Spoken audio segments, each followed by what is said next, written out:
Hi everyone, my name is Gabriel Rodriguez, and this is my project on Andy Warhol and the shooting by Valerie Solana. My project is goes on during 1968, and it goes over the shooting, obviously, of Andy Warhol and somebody that worked closely with him, Valerie Solana, and kind of how what she did, her decision and the impacts it made, and kind of how it shaped the future, and also some of the things that came from it and some of the things that it also caused. In this presentation, we are going to go into some deeper cultural and political tensions that made the shooting possible and why it was so powerful back in the day. Okay, so to understand the shooting and what went down, we kind of have to go back and take a deep dive into kind of the life of Valerie Solana and some of the things that she went through, and also how she came to make the decision that she did. And okay, so with that being said, some of the things that Valerie Solana had to deal with were poverty, mental illness. She also dealt with a lot of instability in her life. She was a very smart woman, and she actually studied psychology, and she also wrote plays. Some of the things that she wrote were the Scum Manifesto, which was Society for Cutting Up Men, which was a provocative and satirical text.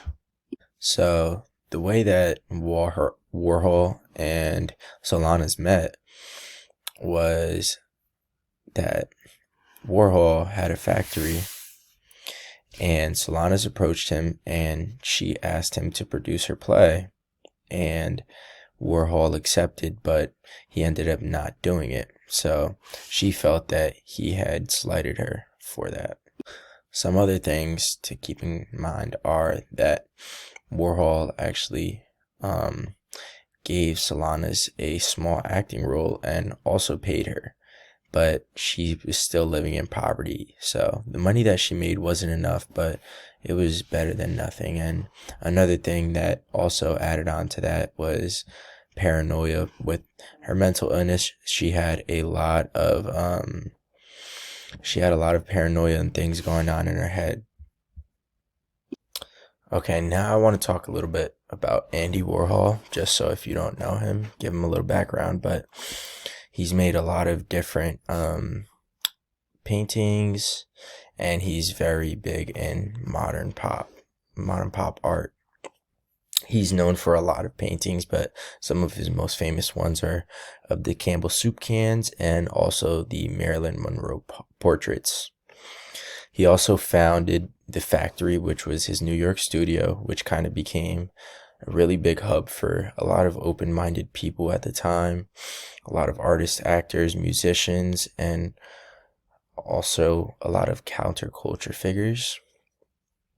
And Warhol was also very interested in celebrity culture, consumerism, repetition, and mass media, and that also reflects a lot in his art style. He also produced some very avant-garde films, and he also collaborated with a lot of unconventional and marginalized people. Warhol was also described to be a pretty non-confrontational person, which also caused a lot of problems around him. So the next thing I want to move to is actually the shooting and how that kind of went down, and the way that it happened, and some of the things that led up to it. So the shooting was June 3rd, 1968, and Solana's had entered the factory with a gun and shot Andy Warhol. She wounded him very badly, but he did end up surviving, and he was actually pronounced clinically dead, but he was he ended up getting revived, and he ended up living the rest of his life, although he did have some complications.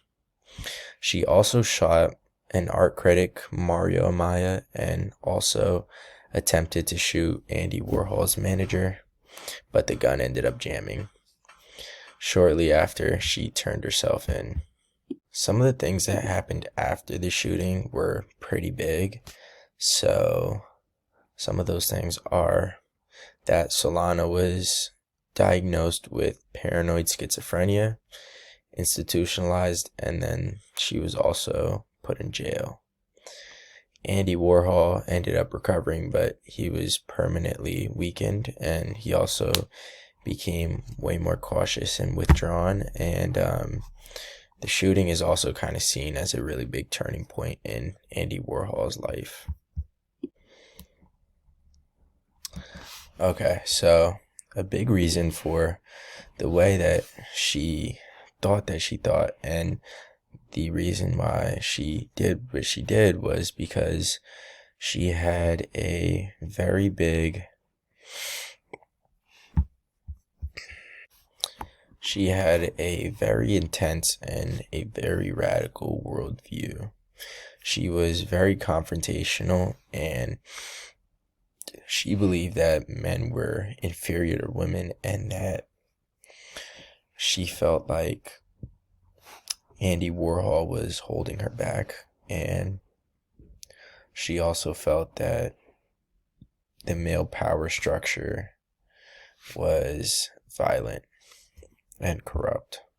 Now I want to dive deeper into some of the work that she did, specifically her Scum Manifesto, which was written in 1967, and it was just about men, and it was